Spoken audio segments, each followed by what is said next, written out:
Assalamualaikum warahmatullahi wabarakatuh. Nama saya Fenizra Fajar Rizky, Prodi Akuntansi dengan NPM 2024520028. Di video kali ini saya akan menjelaskan tentang penerapan IRP di PT Sinar Rasa Food Industry. Saya akan langsung masuk ke penjelasannya. Berikut adalah soalnya.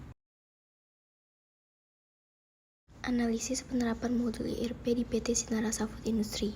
Penerapan sistem IRP di PT Sinar Rasa Food Industry dilakukan secara bertahap untuk memastikan integrasi data antar divisi dapat berjalan lancar tanpa mengganggu proses bisnis yang sedang berjalan. Setiap modul IRP memiliki peran spesifik yang saling terhubung dan mendukung alur informasi dari satu divisi ke divisi lainnya. Berikut penjelasan lengkap mengenai penerapan masing-masing modul. Modul Inventory Management. Sebelumnya, pencatatan bahan baku dilakukan secara manual melalui spreadsheet oleh bagian gudang dan bagian produksi.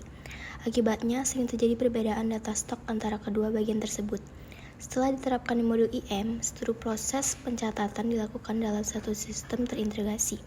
Misalnya, ketika bagian produksi mengambil bahan baku, stok di gudang akan otomatis berkurang dalam sistem. Dan bagian pembelian dapat langsung melihat kebutuhan bahan untuk dipesan ulang. Modul Production Planning.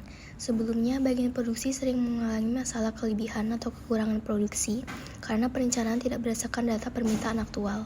Setelah modul PP diterapkan, perencanaan kapasitas produksi kini terintegrasi langsung dengan data penjualan dari modul Sales and Distribution dan data bahan baku dari modul IM. Contohnya, jika data penjualan menunjukkan peningkatan permintaan produk nugget ayam pedas, sistem akan menyesuaikan jadwal produksi dan mengatur kebutuhan bahan baku tambahan.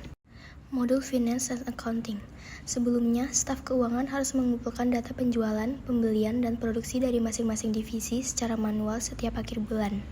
Sehingga proses penyusunan laporan keuangan memakan waktu lama dan rentan kesalahan. Setelah IRP diterapkan, data transaksi dari semua modul SD, IM, dan PP langsung tersinkron ke sistem keuangan.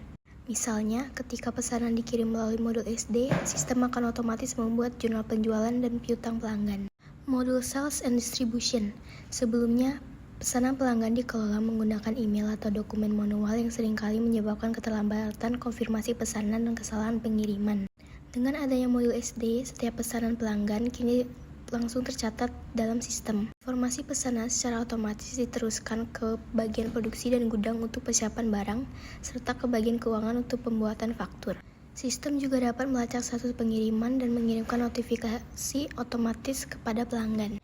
Kesimpulannya, penerapan sistem IRP di PT Sinar Rasa Food Industry memberikan integrasi menyeluruh antar divisi, meningkatkan efisiensi operasional, mempercepat proses laporan keuangan, serta meningkatkan kepuasan pelanggan. Dengan sistem yang terhubung secara real-time, perusahaan dapat mengambil keputusan lebih cepat dan akurat, serta mengurangi risiko kesalahan data dan keterlambatan produksi atau pengiriman. Baiklah, sekian video penjelasan dari saya. Jika ada salah, saya mohon maaf. Saya akhiri. Wassalamualaikum warahmatullahi wabarakatuh.